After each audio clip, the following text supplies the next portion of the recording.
Alright, so Kenny Roberts is stealing my RD, thanks to Turbo Steve. This is today's project. We got two new tires, of course, from Vlad.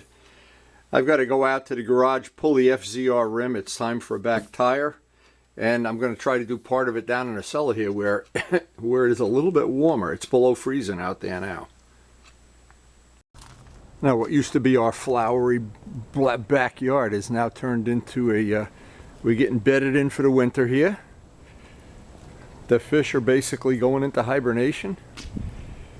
And it's time for us to get out here and do the work we have to do as soon as possible. Now this is going to be, when I get done with the two tires, the R1 is going to need a back tire in about another 500 or 1,000 miles. And this guy, I think I've probably taken one ride more than I should have on this tire. But anyway, it's cold and we want to get this done as soon as possible. Now the telltale sign on these tires is that on the edge is where they're worn the worst, and we're right through the bars here. That probably isn't safe to be riding there. The middle, I've never really given too much concern with that, because what happens here is usually the edges of the tires wear out a lot quicker than the middle. In fact, these are really gone. Now these are not, we're not doing these on track day, so this, but you can see how this bike, it's a heavy, powerful bike. It just peels the tire right up. And this is street riding, not track day riding. Yeah, we definitely did ride this a little bit longer than we should have. Now, anytime I do a tire change, I have several choices here, but with this bike, I don't have spools. An FZR has a hollow back axle, so to take the axle off, I have to jack the bike up with a car jack underneath the shock, put some bricks around the tire, and usually this has worked pretty well for me. In some cases, I put the come along on. I don't think I'll need to do that because we're looking to just get just a tire change, not much else. But yeah, I think we really are a little overdue there. Now this bike, relatively easy to change your back tire. Loosen a nut, pull a caliper off, pull the caliper up out of the way, pull the axle out, wheel comes right off. It's really kind of a quick change, easy to get the back wheel off deal. Hey, just one thing, while we have the caliper loose like this, check to see that we have enough material still on the brake pads. And I'll clean that caliper up, of course. Blow some compressed air in it, get out all the dust before we're done. And we're ready to, well, pop the axle. At this point, just pop the axle and pull the back wheel.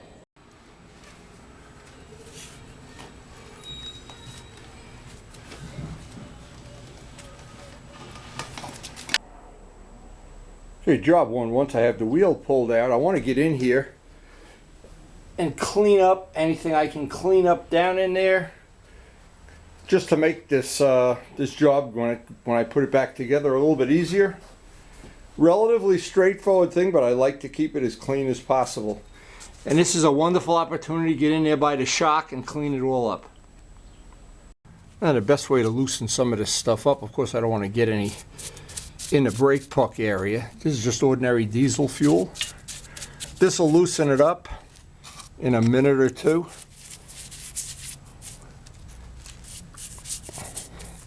Once we get this all soaked down, and we just take some old microfibers.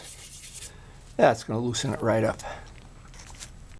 Now the diesel fuel gets most of it off, but the final amount's going to get off with just ordinary simple green.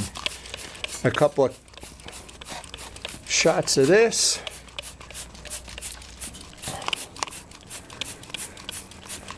And I always let that sit a few minutes and wipe it clean. It should be a lot cleaner than it was. A couple of tips I learned. I keep the diesel fuel in a plastic container, but I leave the container inside a turkey pan, which then goes inside a plastic pan, so there's no chance that's going to somehow break or get loose or whatever and get in my shop, because the diesel fuel really is smelly stuff. But it really does a great job if you put an old towel, and this is the same towel I had when Glenn changed the engine in his Ducati. And you let that sit. Once the diesel fuel is done, a little bit of wire brushing, a little bit of simple green, and a couple of dirty rags to clean it up. And at least then we're starting. We're starting with something clean when we go to put this back together. Now, a really small tip. Whenever I take anything apart, I leave the parts that go on this side of the axle on this side, the parts that go and the tools I need on this side of the axle. Just makes when I go to put it back together, now I'm going to take each one of those parts and run it on a buffing wheel, clean it up. But I know that, and sometimes the spacers are not the same.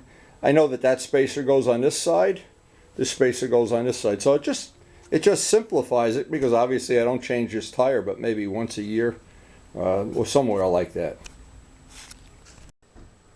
Now the final thing after we've got all that done, of course we have our, let me just get this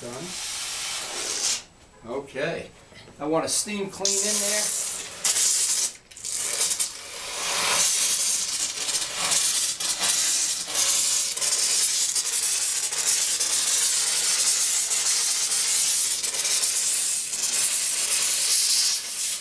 So what this does, it blows out from the cracks and crevices and all the little spots you almost never can get to.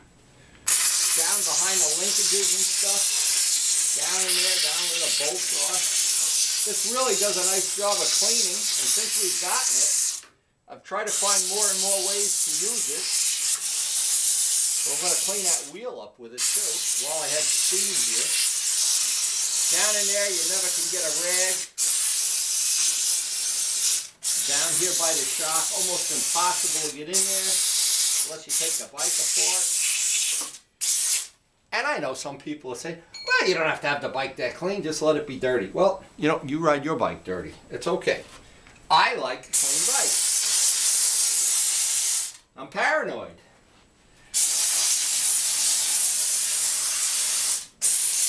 Now, having it clean is another reason. I just like, when I work on it, I want it to be clean.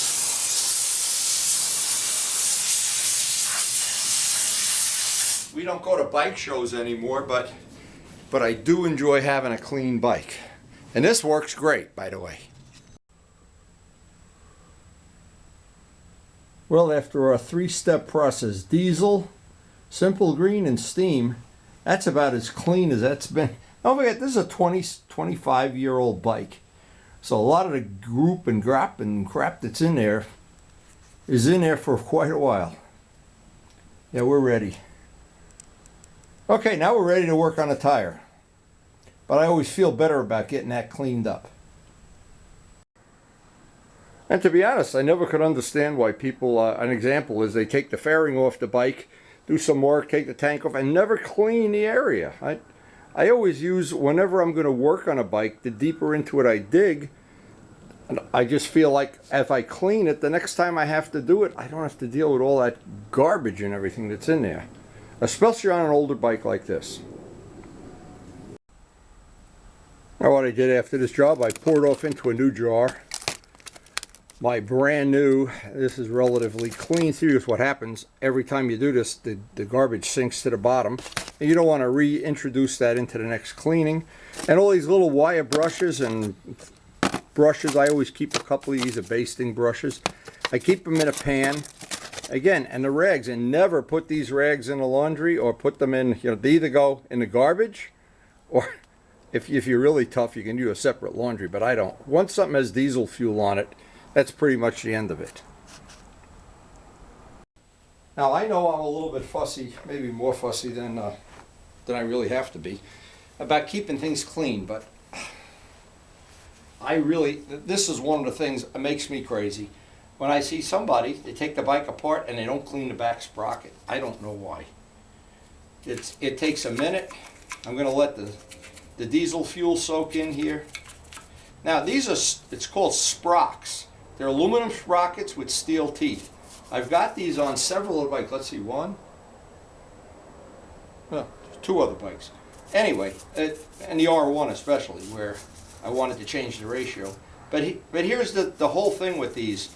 They're as light, or just about as light, as an aluminum sprocket, and yet they don't wear out. Anybody that's ever put an aluminum sprocket on a bike with 100 or more horsepower knows how long it lasts. Not real long. Not if you ride.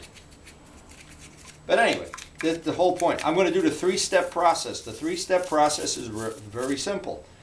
And number one, diesel fuel, wipe it off. Number two, simple green, which we have over there. And then when I set up the steam cleaner to do the wheel, I can clean this too. Now when that's done, that'll be, I think, just about as clean as you possibly ever could make it. Now we're at the end of the three-step process. I'm going to steam this out. The reason I figured I'd do this first is because it's so cold, this will tend to heat the tire and make the tire come off easier. Just save a little weight of that, right? And what the steamer is really good for is getting that last little bit of, I don't know what you call it. And boy, is it good for cleaning car windows.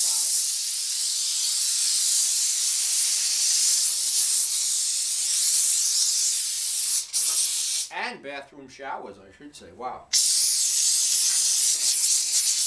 Anyway, we wanted to get this cleaned up. And I'll probably take it downstairs to the cellar to swap the tire. That was my original idea. Even though it did warm up a little out here. It's still warmer in the cellar by about 40 degrees too. You get down here. All the spots you never get clean.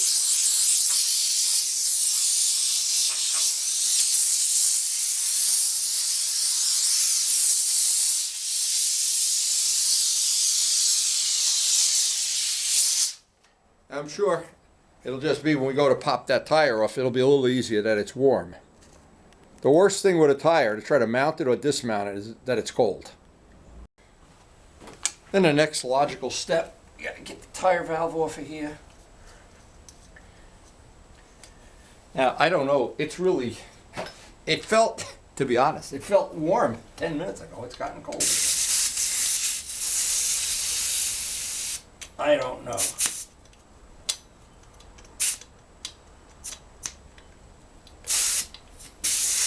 Anyway, the part of this that we don't know is, who the hell knows, 10 minutes from now it should snow. But anyway, I left the tire, normally the new tire, I would want to preheat the new tire somehow. What I did, I left it downstairs by a heating vent. I don't know if that's going to be good enough or not. But I guess we'll find out. And once all the air is out, we'll break the bead and get it out of here.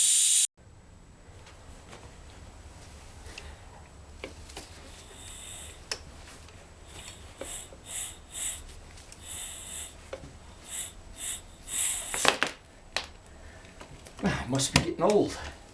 This is a lot like work.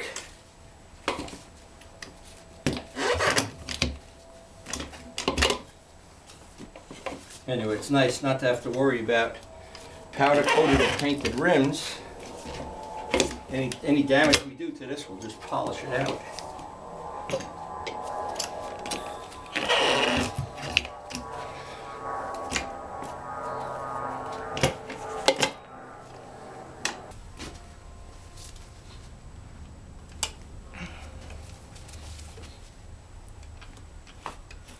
Just not as strong as I used to be. Wow. This being old's gotta go. There we go.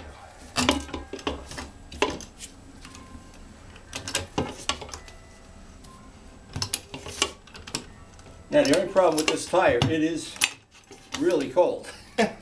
So I don't know if we should take it down the cellar. Maybe I should. Maybe I ought to take it down the cellar and warm it up a little bit. Basically, because I'm weak. Now, I'm always trying different ways of heating a tire up. In fact, I'm going to shut the door to the garage here for a minute. See if this is of any value. I wanted to show it kind of in real time, too, to see if this is going to help any. I don't know. That's what we're going to find out. Now, we used to heat the tire with hair dryers. Among other things, put it out in the sun. I have a heating box, but I'm always looking for a way that's just a little bit easier. Not sure this is it. Guess we're going to find out. But for sure, once the tire is warmed up, boy, does it make a difference. Even if you have a tire machine, it's better. Just less work. And at my age, at 114, trying to make this as easy as possible. My good friend George Venturini had a great saying when we were mixing concrete. He said, the work is hard enough, you don't have to invent ways to make it harder. Now, one thing for sure, because this tire is cold, and I'm trying to do it out here, only to see, I know it's cold, I didn't know if the steam is going to help any.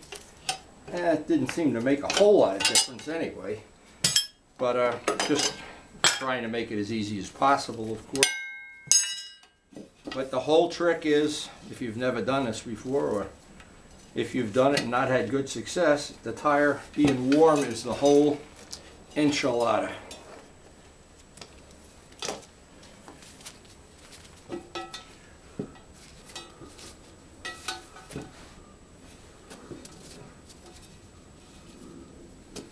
You never know when it's your lucky day here, believe me. You never know. I never know.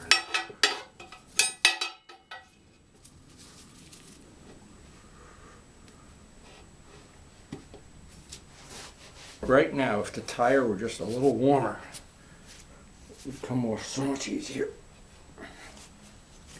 Famous last words.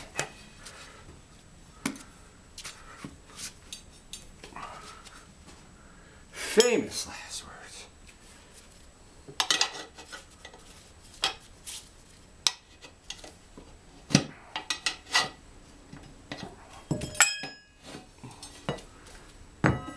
Cold tires. Too much work. We're gonna have to charge extra money for this. Anyway, that's gone.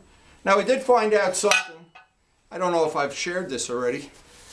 There's no thing on here that would tell you where, like the red dot to put it by the tire valve. So we've been putting the barcode by the tire valve, and it's worked out pretty good so far. The last 3 or 4 tires have not been an issue. So anyway, time to get into the house where it's nice and warm. Oh my God.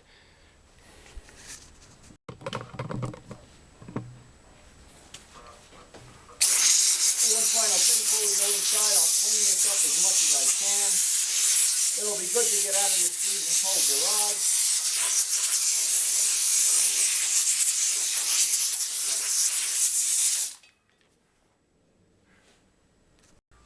Well, it's so good to be in from outside. I'm going to have 2 cups of coffee today. But what I'm doing, I'm having my coffee while this quartz heater is just warming up the tire a little bit more, because the tire is ambient temperature, which is about 70 degrees. I'd like it to be warmer, just to make my life a little bit easier. Now, I'm not sure I got this thing warm enough with that quartz heater, but I wanted to show this. This is ordinary Gorilla Tape. I use about 3/4 of it. Don't need the whole piece, just makes it easier to do this. I start just before the bead, not into the bead, before the bead. Wrap this around as far as I can go. And then I need to crush this down with my extreme body weight. Or else, you know what? Because the tire is still hard, I probably have to do it on the floor.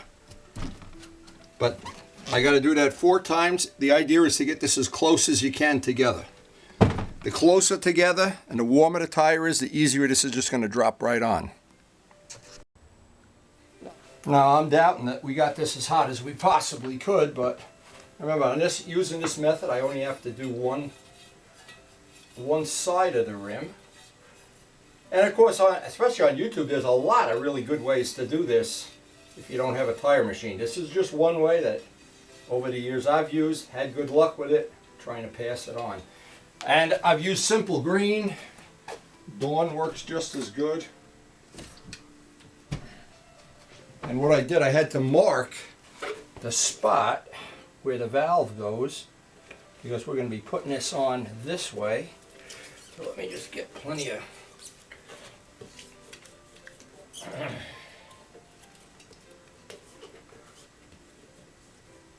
I missed the summer when you could just put a tire out and put a tire out there and it would just go on. All right.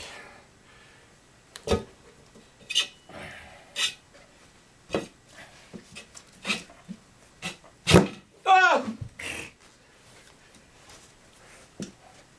Look at this, my pants buckle opened up. Wow!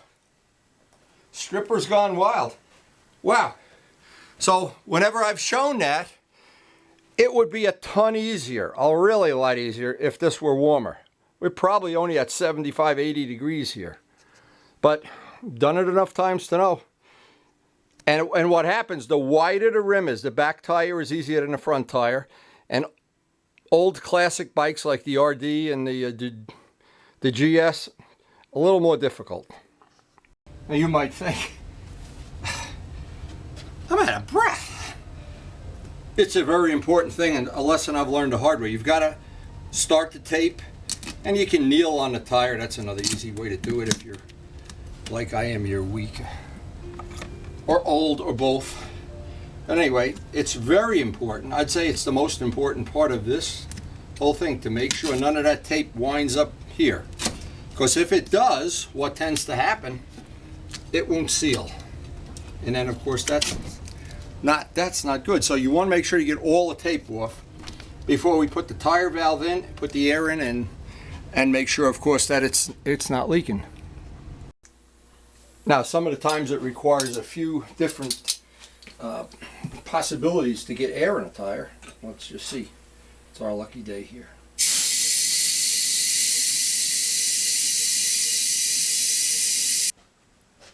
And once I get the air in here, and because this rim has a big gouge in it, it's never been a problem. All the years I've had the bike, I've never even had an air leak or anything, but it is a rim that's had a rough service life, that's for sure. We've even done track days with this and not had a problem. Now the purpose of this is before I go do all the work to put the bike back together. I'll balance this up. Hopefully it'll balance close. I don't see any leaks on this side. Of course, you never do know with this old stuff. I do like to, this is just a preliminary check, because if it's here, or if it's we use the Curvy Girl valves, never had one leak. And I just look around if I don't see a bubble. Now what I'll do is I'll put the air that I want to use for a ride, and I'll let it sit 24 hours and check it. If it didn't lose anything, I'll feel it's safe to go for a ride. Now, just a question now of just a final cleanup on the wheel. Go outside and balance it. I'm getting too old for this, to be honest. I'm just getting too old. Anyway, we will clean that up, obviously, before we put it back together. Before I balance it up, I'm looking at the difference. Wow. And if anybody does not have a lot of experience riding, nothing even comes close to having a fresh set of tires on the bike. One of the things happens, no matter how good you are, or if you do track days or street riding, you never really wear the tire completely round. So what happens is there's little spots where it drops, where it doesn't drop. A brand new tire, probably for 1,000 miles, is going to be just perfect. Just perfect. I can't wait to scuff that guy in.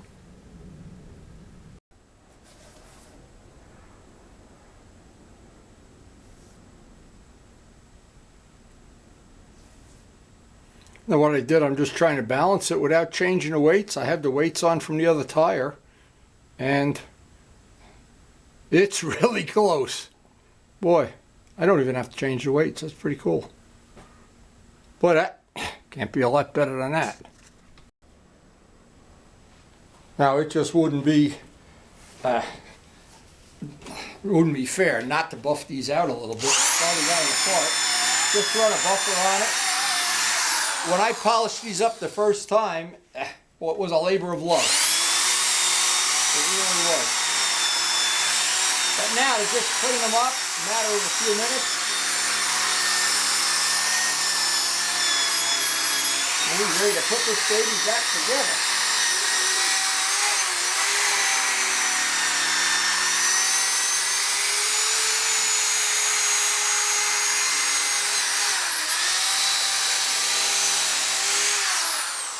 Boy, when they're buffed up, they really do look nice. Now with everything cleaned up, sprocket cleaned up, all little parts cleaned, everything underneath the swing arm cleaned, it's just a question of bolting it all back together. Now at this point, sometimes it gets tricky because the spacers on both sides of the axle want to fall off. So what I do is I take a little wheel bearing grease. The grease holds the spacers in place while I can do my my other little alignment here. And I used to do it if I had a helper here. Of course I don't. Let me just feel with my finger. Yeah, we're coming through.